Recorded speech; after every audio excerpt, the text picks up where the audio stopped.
all, welcome back to Career with Vasanth. My name is Vasanth. I hope you all doing well. This channel was previously known as Uncommon Geeks. I've just renamed it to Career with Vasanth now. If you're someone who's seen me for the first time on the internet, I'm a content creator. I help people to clear their interview. I make a lot of content about front-end development, career, and something related to the technology.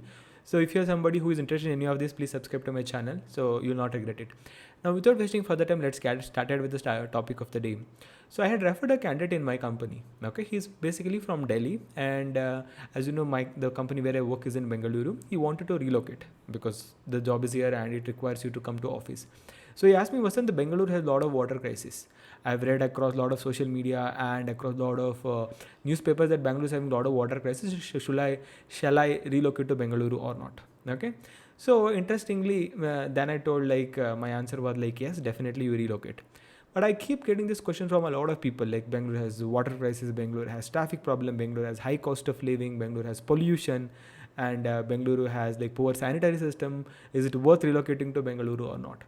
So I thought of bursting all of the myths by properly explaining what are the real problems of Bengaluru and what are the real advantages of staying in Bengaluru so that you can make a very judicious decision. As most know, I'm not from any other states. I'm from Karnataka. I've been living in Bengaluru for more than a decade now. I speak Kannada. So this is purely an insider view about the city, not from an outsider view. Somebody who never came to city, it's not like they are saying. I've been here from a lot of time, so I know a lot of problems of the city and how to overcome the problems also. I give you the holistic view about the city, then you are free to take the decision on your own. Okay. Now let us decode one by problems one after the other. The first most problem is traffic. Undoubtedly, Bangalore has a traffic problem. I'm not denying that. But let's understand where is the traffic problem. Okay. So there is a stretch of road starting from Hebbal to Silkboard. Okay, there's a place called Hebbal and there's a place called Silkboard, close to 25 kilometer stretch, slightly more or less around that particular duration, that particular range. A lot of companies stay in this particular range and a lot of tech parks are there. Whether you take Manyata Tech Park, whether you take Bagmane Tech Park, whether you take Embassy Tech Village, Cessna Business Park, Embassy Tech Park, all of these basically stay in this particular outer ring road. And there's so many other big companies who are not living in the who are not living inside a tech park, but they have their own tech park sort of a avenue. They have very big campus. Oracle has it, HP has it to an extent, EY has it, and NetApp has it. So there's so many companies which have their own campuses, which are extremely big, in acres actually. If you go to GE, General Electric office, they have 54-acre campus. Just adjacent to that, there is a company called Tesco. They also close to have 50 to 54-acre campus. So huge campus. They are tech park on their own. Okay. Now, whenever there's so much concentration of the companies around this road, definitely all the big builders who will build the houses are also nested just around these road only. Let's say it's a road. Adjacent to that, we have tech parks. Adjacent to that, we have a lot of apartments constructed. Correct? So, which is adding a lot of load of traffic on this outer ring road belt. Okay, what is outer ring road in simple words? It was a ring road in a circular fashion designed to cover the entire city. When this road was proposed, the city was having, let's say, some X perimeter and it wanted to, or X diameter. So they wanted to cover the entire city through this ring road. If you observe carefully, if you're already in Bangalore, observe this, there are no signals actually in the outer ring road. Starting from Hebbal to Silkpur, there are no signals. The whole purpose of creating a ring road was that where people can commute very effortlessly, but that's not happening because of the problem that I mentioned. So does traffic problem exist in Bengaluru? It's not everywhere it exists. It exists primarily in outer ring road. Other parts of the city also has it, but not to have this intensity. Okay. So I'm giving you clarity about the first major problem of the city, that is the traffic. And another reason that is inducing the traffic problem in the outer ring road belt is metro construction. So this is one of the biggest metro line probably in India, where there is a metro constructing from Silkboard to airport, which is roughly around 60 kilometers, 60 to 60 kilometers, slightly more than 60 kilometers, which could be one of the lengthiest or the longest metro line that is being constructed in any part of India right now. So this metro construction, a lot of pillars have been already laid, the tracks are also laid, but the stations are still under construction. So this is definitely adding more traffic in the outer ring road belt. Okay. So traffic problem exists? Yes, it exists. Watch the video till the end. I'm going to explain probably how to overcome this problem. Second problem is the water crisis. So actually, water crisis doesn't exist in Bangalore. I've been very outspoken because I've been part of the city since a lot of years. Water crisis actually exists this year. I agree. 2024 water crisis exists because not because of it's a problem with Bengaluru. It's a poor rainfall across the southern India, like Karnataka, Tamil Nadu, Andhra Pradesh, Kerala. This is one of the poorest rainfall years since many years. In Karnataka, it's more than 54 years. This is the poorest rainfall. Okay, because of that, definitely there's a water crisis that's happening. This can happen to any city. It's not just the Bangalore problem. So water crisis exists. Just this year, it may not repeat. Already there are weather forecasts saying it will not repeat. So that is not a problem you should consider. Third most problem is the pollution. I don't know. I have been in the city for so long and I visited a lot of North Indian cities like whether it is Delhi, Jaipur, a lot of places in the Uttar Pradesh and Uttarakhand like Dehradun. I don't think Bangalore is polluted. It is quite clean, whether it is air index, water quality, and all of the things. We have so many trees here. Definitely, it is not polluted. That thing I can tell for sure. And the another thing is poor sanitary problem. So poor sanitary problem exists definitely in some areas, but again, it's not very common. If you're living in a good apartments or a good villas, definitely you're not gonna face the sanitary issues as well. Last and very important problem according to me is cost of living. Yes, Bangalore cost of living is very high. I'm not denying that fact. So why the cost of living is very high? Again, where the cost of living is very high. The same belt, whatever I told, the outer ring road belt, where there are apartments just adjacent to your companies, definitely the cost of living is very high because the predominant cost is actually from the rental itself. So is it a Bengaluru problem? No, it's supply versus demand problem. Any part of India, Mumbai has this problem. 100% Mumbai has more problem than Bengaluru. Like whenever there is a less supply and more demand, always there are you'll face a cost of living very high. So same problem is actually happening in Bengaluru also right now. Once during Corona, everybody went back to their native, and now every company is calling them back, so they're come returning, and whatever the losses that incurred by the landlord, they're trying to regain it.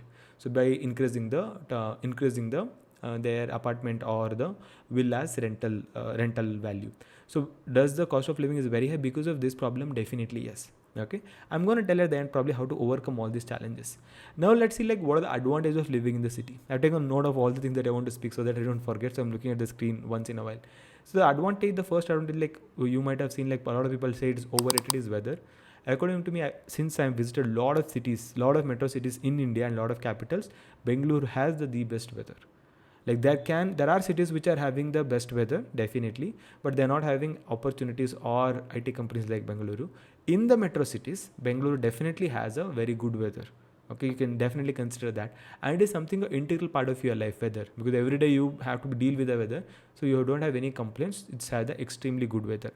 Second is opportunities. So that is the primary reason you all want to relocate to Bengaluru, correct? Whether it is an MNC, startup, a big multinational companies, all the companies are here. So if you are looking for a good opportunity, definitely it is worth shifting. Okay. Third thing is lifestyle.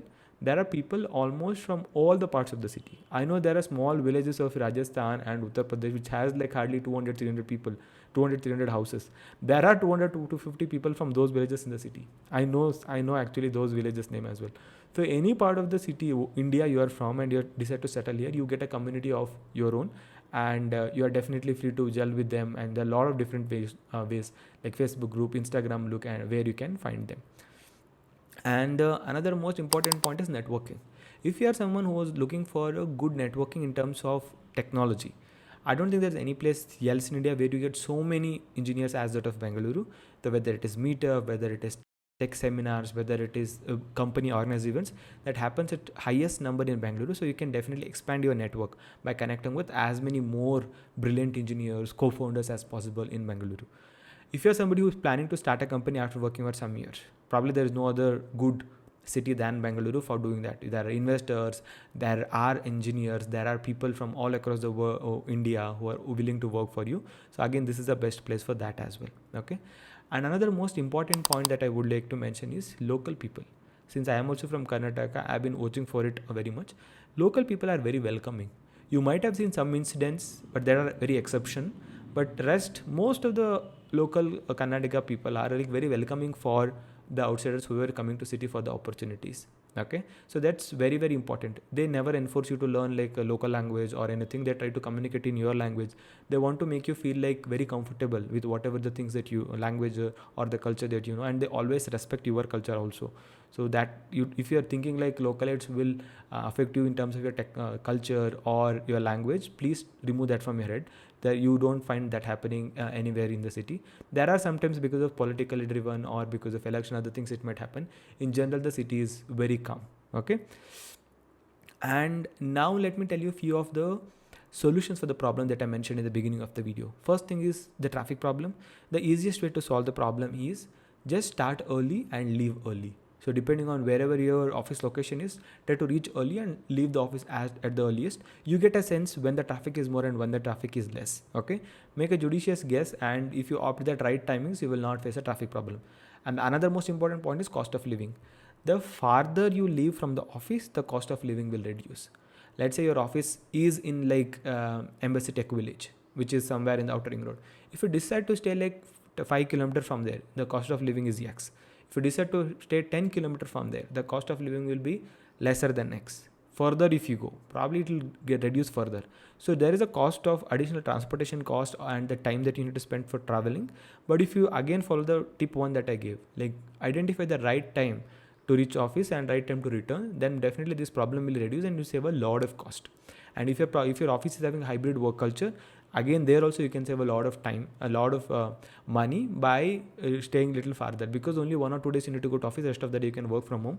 They'll definitely help you. Okay, so this is my holistic view about the current problems of Bengaluru, and I've told you both pros and cons. And for the cons, what is the fix?